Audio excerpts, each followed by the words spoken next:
آقا اتوبوس داستانش فرق میکنه ها.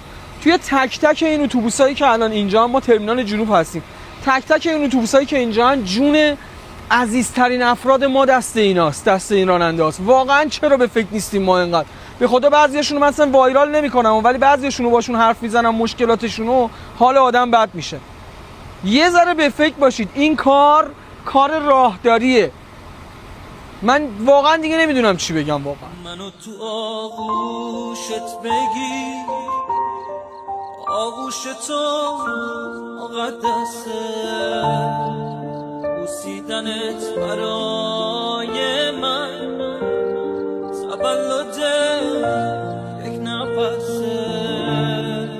چشمای مهربون تو منو به آتیش میکشه، نوازش دستای تو عادت ترکم